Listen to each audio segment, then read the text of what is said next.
Welcome to week 2 of Film Club. I'm about to play a short piece that I pre-recorded in light of Pride Month on Film Tangerine, briefly discussing our topic today on costume and breaking barriers before I play our clip between me and Helena Goldberg. An orchestrated version of Toyland plays as the titles pass. A conscious song choice. Alexandra, played by Maya Taylor, later sings Toyland in a scene that seems reminiscent of Annie Hall singing It Had to Be You. It's just as enchanting. And this takes Tangerine on a new level as we see Alexandra not struggle for her identity as often as we see in such films, but instead striving for her dream. It begins in California. Cindy and Alexandra sit at donut time. It's the shop at Highland and Santa Monica Boulevard, playing close to many of the film's principal scenes. And straight away, as in the screenwriter's rulebook, we enter right at the point of action. Now, Tangerine is an indie film. It's self-conscious at times, but not self-aware. It's its own entity, its own cinematic rival as far as LGBTQ plus cinema or a Christmas film goes. I do class this as a Christmas film. A lot of people don't. It's human, it's authentic in its approach, dealing with the struggles of a transgender sex worker and the fancied life of an Armenian cab driver. Confrontation drives the search plot. It's bare-boned with no clear payoff or deadline. Chaos barely settles, conflicts are forever present.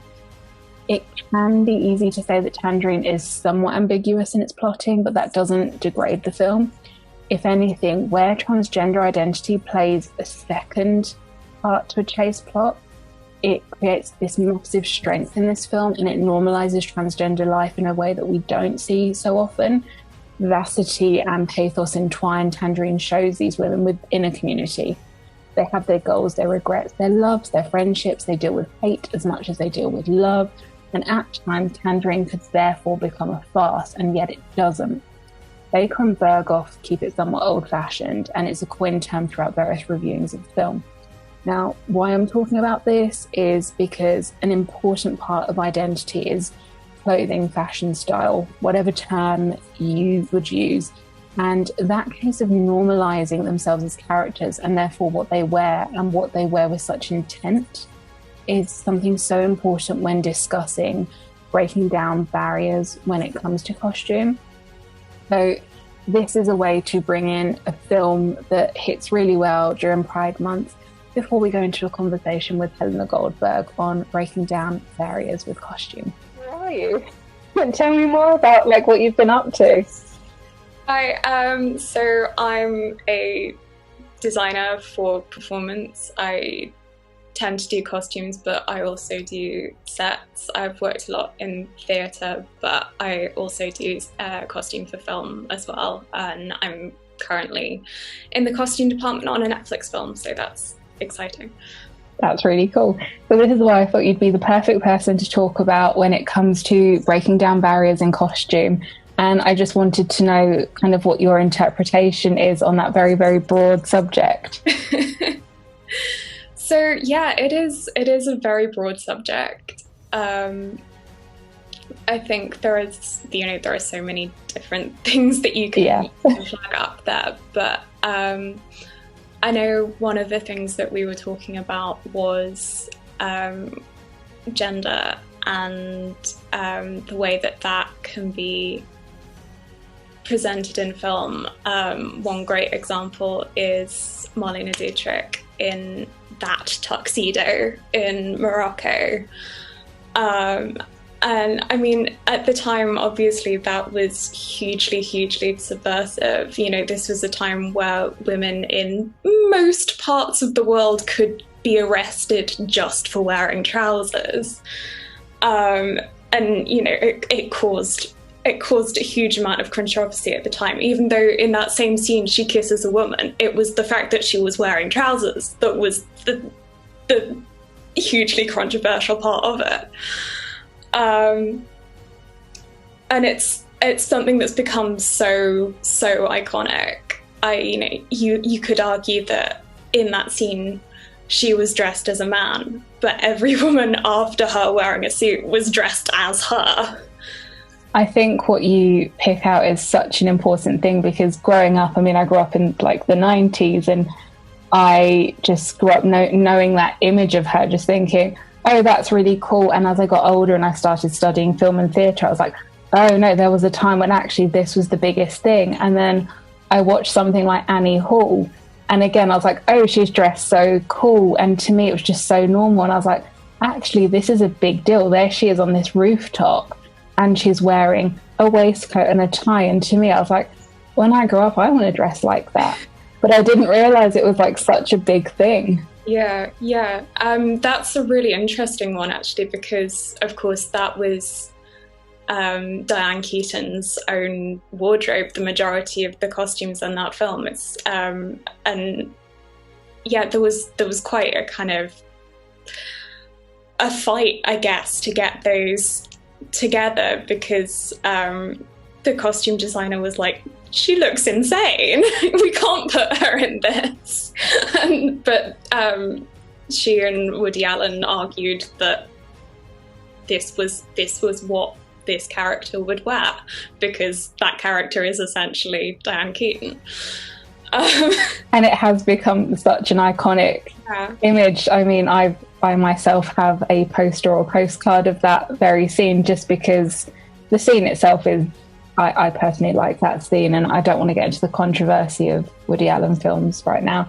But in terms of a costume, I very much appreciate the fact that she fought for that, and it was like, no, this is who this character is. And that was 1970, I'm going to say 7, and I could be very wrong. 778, I think. But it's in the 70s, and that is not quite some time, I guess, after Marlene Dietrich, but it's some time after, and I think the attitudes hadn't changed, and it's, I think, fascinating. Yeah, I mean, obviously there was quite a lot of change, like certainly during the Second World War, because wearing trousers stopped being something that was scandalous and started becoming something that was kind of patriotic, because you had to wear them to do the jobs that you were doing for the war effort.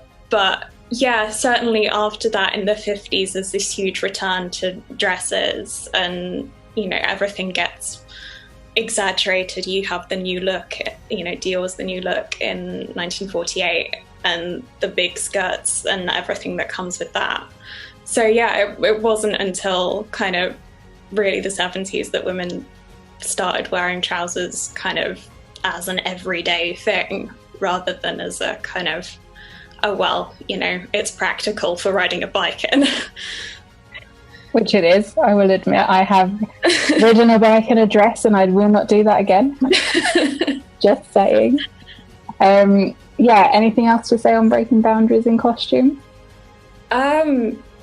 Probably plenty. I think. I know, it's such a big topic. I think when I first brought up the topic, I was like, oh, it would be really easy, and then I started brainstorming it, and I thought we might have to revisit this. I think it's something that maybe I should have picked a specific film and discussed it in that, but I think as a broad topic, as you said, we can talk about gender, and that's the reason why I picked Tangerine as a film, because have you seen Tangerine? I actually haven't, no. It's one of those things that has been kind of on my watch list. Hopefully by the end of today I can convince you to watch it. There's no spoilers, I promise.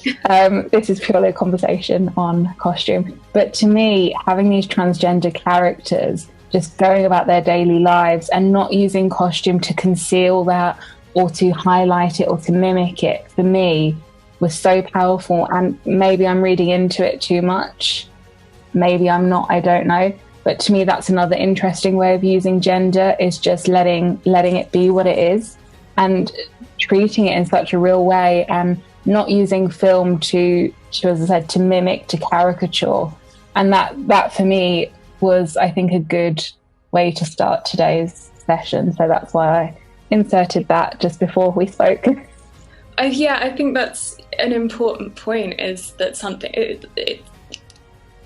that's not to mimic is so vital there. It's why it's become so important that we've had all these films where trans women are played by cis men, and that's so problematic, because in so many films where men dress as women, you have Your Mrs. Doubtfire, you have Tootsie, you have Some Like It Hot, it's always played as comedy. Whereas if you have a woman in a suit, then that tends to be a power move. Like in Colette, have you seen? Yeah. There's that scene where she puts on this suit and she goes to her husband and she demands that autonomy, and you know, because she's in a suit, she is in charge, and I mean that's another thing that is, it's kind of a trope, and it is kind of problematic if you look at it, because it, you know, it's saying that for a woman to have authority, she has to take on a man's role. She has to behave or dress more like a man. But it's something that is considered empowered, whereas a man in a dress is almost always a comic thing. I think this is actually something really interesting, and next week's topic is actually going to kind of take off a little bit on what we've spoken about today, because it's this idea of, even down to size, is that if you have a much larger person, it's very rare for Hollywood. And the reason why I talk about Hollywood specifically is because Hollywood does reach the masses, whereas independent films, art films, they're still inaccessible, I think, to so many people. And I feel like when Hollywood puts out someone who is larger, they are normally a caricature, they're normally dressed in a certain way to mimic or to conceal. Again, it's always about concealing and mimicking. And I think I could talk about this forever, and I think the amount of things that we could get out of a conversation on breaking barriers with costume is just so immense. I mean, this film club is supposed to be really short, and here I am taking these huge topics, but maybe this will spark a future series in itself. And I think it's incredible how much goes into costume that probably people don't realise. And that, for me, is part of the magic of film and theatre, is the research element and what goes into it, because what you can produce from that can be incredible. And I just wonder actually what your process is when it comes to whether that be like more of a production design side or costume. Research is incredibly important. I think it's probably one of the things that I enjoy most about it is going into, because you know, you're not a fashion designer, you're not an interior designer, you're always working to a text, you're working to serve something. It means that you're quite likely doing something completely different every time. And even if you're doing two different things that are set in the same period, there's still a whole lot of differences. You know, you have class, you have location, you have, you know, the kind of social world that those characters are living in. There's so much you can never do enough research, basically. No, I personally love research. My team here at FAC, I think, have started to realise that research is something I take a lot of pride in for anything I do. And again, as you said, when you're serving a text, when you're serving a purpose, I think, can you ever do too much research? Maybe a little bit in some circumstances. I've certainly hit my moments with research where there is so much research and I'm not doing anything with it. And that's not great. Sit over you and you're like, how can I use this? And and you do have to stop yourself and say, like, no more research, do the work.